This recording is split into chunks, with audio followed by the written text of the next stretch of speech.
Rohan's Corner, Rohan's Corner. That show's awesome, awesome. It's so awesome, oh so awesome, awesome, awesome. Doesn't Rohan's Corner collect GoBots? That would be really lame. One of the many robot franchises on his show. He treats them all the same. Awesome. Awesome, awesome. He's got a wall of fame. Awesome.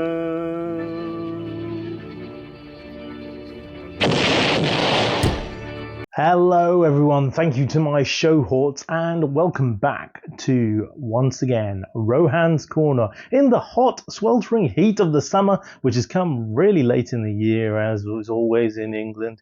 Anywho, this week I wanted to talk to you about this wonderful chappie here, Studio Series 86 Brawn, who Jamie took some absolutely delicious pictures of and shared them on the show a few weeks ago.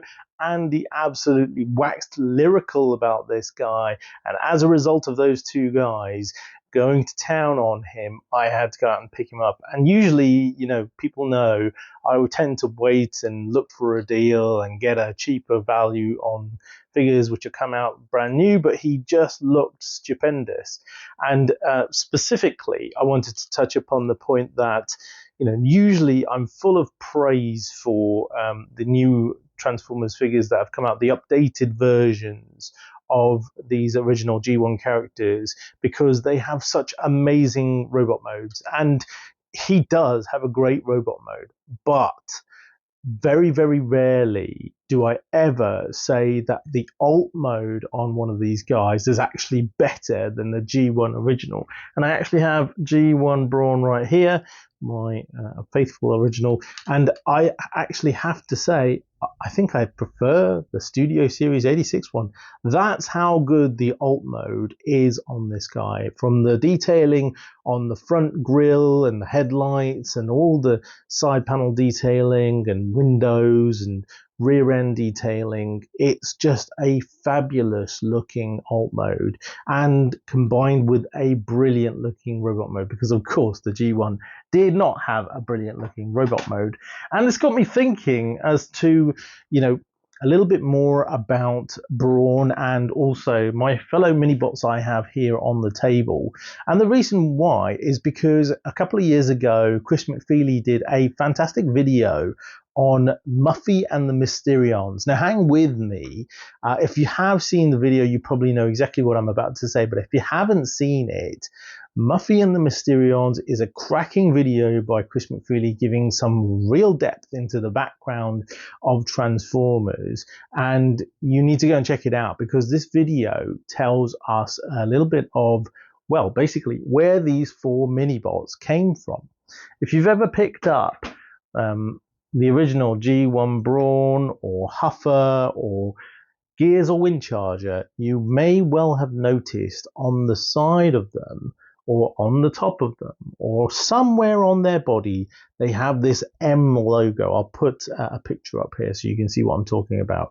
That M logo actually refers to the Mysterians toy line from a toy company back in 1983, which were trying to diversify out their portfolio into transforming robot toys. And they did a line of shapes, transforming robot shapes, and then they had this line of transforming robot vehicles, which was made up of these four figures specifically.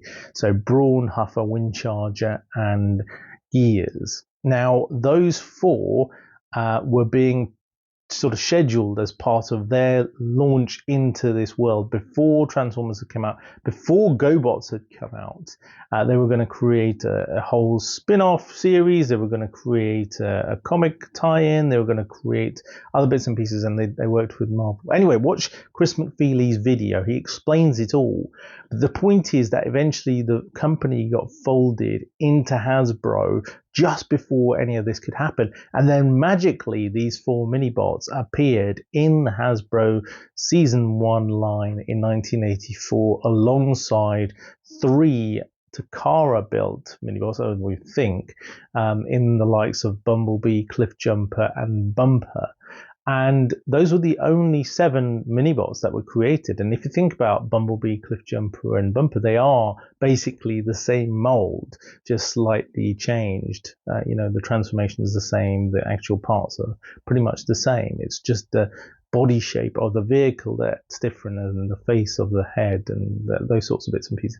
However, these are 4 very unique molds in Brawn, Huffer, Gears, and Windcharger, and those actually became the basis for the minibots in G1, right? Warrior robots in disguise. The evil Decepticons disguised as deadly jet planes have come to destroy Earth. Only the heroic Autobots can save us. Oh no! Evil spy cassettes too. This is a job for mini Autobots. They're ingenious. They're incredible. They're the Transformers. Warrior robots in disguise from Hasbro. So this whole other company, which was then wrapped up into Transformers, is what created that. And unfortunately, Hasbro haven't created any kind of homage to that on Studio Series Brawn with the little M logo. I think that would have been cool to have that in as an Easter egg, although I can see why they wouldn't probably want association with some other company which they bought years ago and basically ceased trading. It's a bit of a shame that that happened.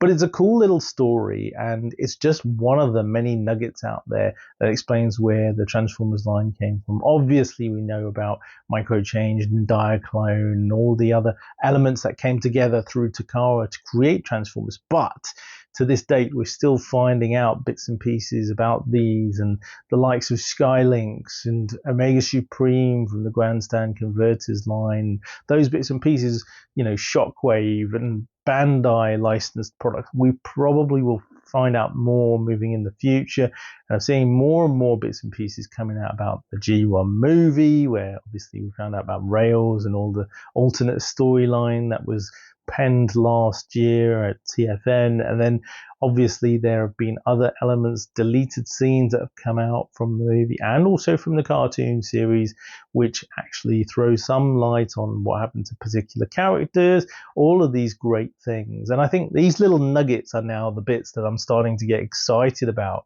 having been in the Transformers community now for 40-ish years. Not quite 40 years, I'm not 40 yet, but nearly 40 years. So what do you think? Have you had a look, and do you think there are any other figures that maybe, just maybe, in the G1, Season 1, Season 2, 84, 85 lines could have been brought in from another company that were instilled into what we now know and love as Transformers? Go and buy Brawn. He is absolutely fantastic. I can't wait for the Outback recolor. I'm looking forward to the updated Gears, Windcharger figures. We've obviously already got Huffer. We definitely need an updated Power Glide now that we've got things like Warpath. But the minibots in 1984, were they some of my favorite characters? Not really. They were cool. Some of them were unique. Some of them were cranky. Some of them were in your face. B was he wasn't as bad in Generation 1, but he was there quite often. My favorite one out of these 4, probably Windcharger, with his magnetic power usage, which he didn't get a lot of chance to show off. I loved Gears' grumpiness, but I'm glad that it wasn't in absolutely every episode. And Huffer just seemed like the ultimate blur to me, always complaining, we're gonna die. Anywho, I hope you've enjoyed this week's episode of Rohan's Corner. If you'd like to see me do a Through the Generations review of Studio Series Brawn, let me know.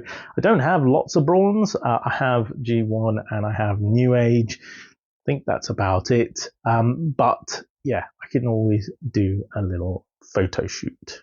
Hope you have a great weekend and look forward to seeing you again next week. Back to the studio. Transformers, Rohan's in disguise.